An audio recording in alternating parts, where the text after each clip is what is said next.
Salah satu kasus ramai yang sedang diperbincangkan pada saat sekarang ini adalah kasus korupsi dana iklan Bank BJB sebesar 409 miliar yang kemudian setelah ditelusuri ada potensi atau dana yang tidak dipergunakan sebagaimana mestinya atau fiktif sebesar 222 miliar.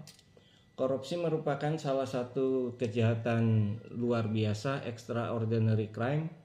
Tentu saja dalam penyidikan kasus dugaan korupsi dalam penggunaan dana iklan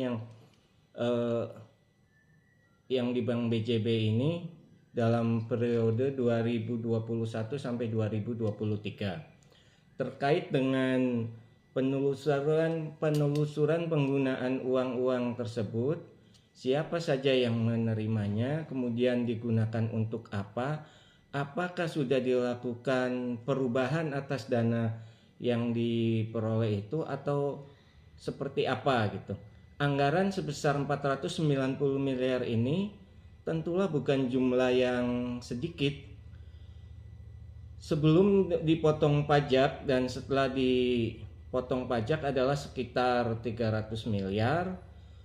Kemudian dari dana yang 300 miliar setelah dipotong pajak ini ternyata dana yang digunakan untuk iklannya tersebut kurang lebih adalah sebesar 100 miliar. Artinya ada sekitar 222 miliar yang tidak diperuntukkan sesuai dengan acuan atau anggaran yang seharusnya dipergunakan. Tentu dana yang 222 miliar ini dalam periode 2021 sampai dengan 2023 atau sekitar kurang lebih 2,5 tahun, KPK telah menetapkan 5 orang tersangka dengan inisial YR, WH, IAD, S, dan inisial SCK. Atas perbuatan kelima orang tersebut ditetapkan sebagai tersangka oleh KPK dengan persangkaan pasal dan ayat 1 serta pasal 3 Undang-Undang Nomor 33 Tahun 1999 tentang tindak pidana korupsi yang telah diubah dengan Undang-Undang Nomor 20 Tahun 2001 Jungto pasal 55 ayat 1 ke 1 KUHP.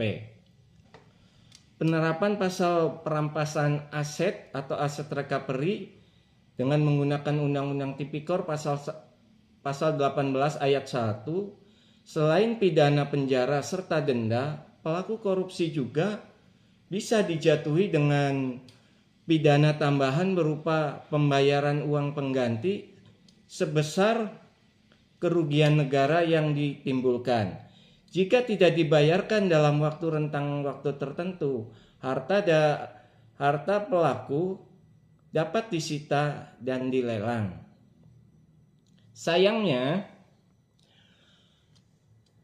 rancangan undang-undang tentang perampasan aset belum dilaksanakan, belum disahkan.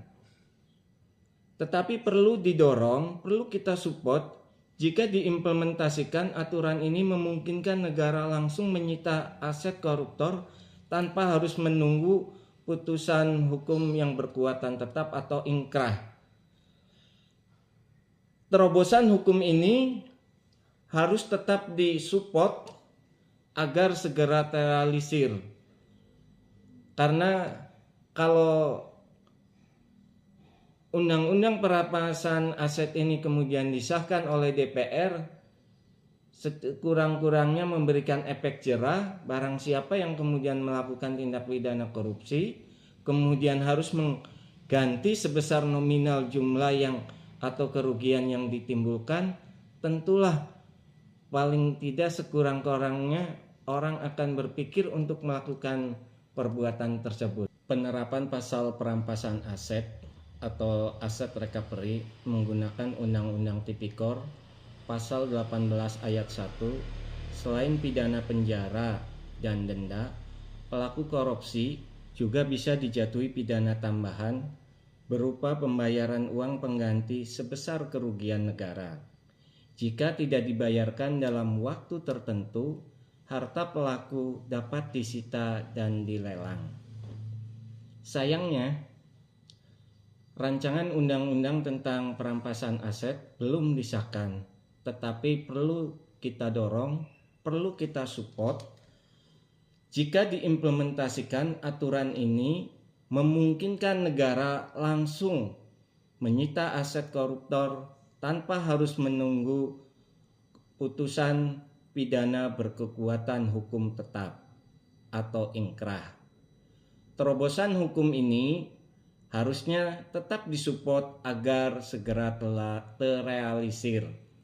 Kalau kemudian undang-undang tentang perampasan aset ini terrealisir, harapan kita selaku warga masyarakat, para koruptor yang akan melakukan sedang dan mempunyai niat untuk melakukan tindak pidana korupsi tentu akan berpikir ulang, karena ketika undang-undang ini sudah diterapkan, seberapa banyak pun hasil tindak kejahatan dari pidana korupsi kemudian akan langsung disita oleh negara, tentu akan memberikan dampak hukum yang sangat signifikan.